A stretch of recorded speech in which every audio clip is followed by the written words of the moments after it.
Però és que a més entenem que davant d'aquesta proposta hi ha una altra cosa que es posa de relleu, que és que hi ha un abisme entre el que el govern, i s'ha parlat molt, entre el que el govern pressuposta i el que el govern executa. Hi ha un abisme entre el que el govern escriu sobre el paper i la crua realitat. No ho diem nosaltres, i abans també n'hem fet esment, no ho diem nosaltres només, diguéssim, ho diuen crec tots els grups, però també ho diu l'interventor en l'informe de liquidació del pressupost quan assegura que es constata la inacció de les inversions reals. El panorama, pensem nosaltres, és dantesc.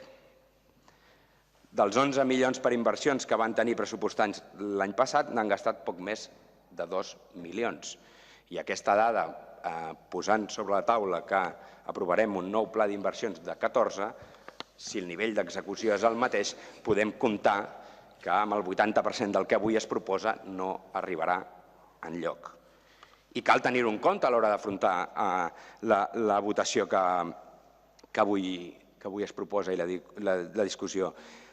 I això evidencia, pensem nosaltres, i posin les excuses que vulguin, recargolin-se amb les comparatives que més desitgin dels governs d'ahir, d'abans d'ahir, mirin de justificar-lo amb les excuses de sempre o inventin de noves, facin el que creguin, però tot això seguirà evidenciant que hi ha una incapacitat total del seu govern per executar allò que pressuposta.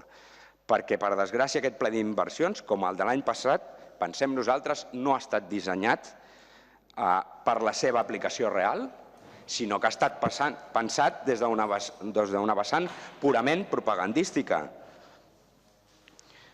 Pensat per copar titulars, encara que sigui oferint allò que ja hem ofert una altra vegada, que ja vam parlar i aprovàvem en el passat, avui es torna a presentar. Les pistes dels pavellons, els skates, els coworkings, el local, Sant Pau, el Castell, la pista de Sant Agustí, la caldera de biomassa, són el moviment de partides d'un any a l'altre, un any a l'altre, l'etern dia de la marmota amb determinades inversions en aquest municipi. Tornem a pressupostar el que ja vam pressupostar l'any passat i tornaran a anunciar-ho com si d'una novetat es tractés. Una nova roda de premsa i au, i tira, i així passen els dies. Portem 2 pressupostos i 2 plans de reactivació aprovant un gruix d'inversions que són sempre les mateixes. Nosaltres pensem, o li preguntem, que és que ens està intentant prendre el pèl amb això? I com no, i la deixem en tot cas pel final, la Casa de la Vila, perquè aquí entrem en èxtasis total.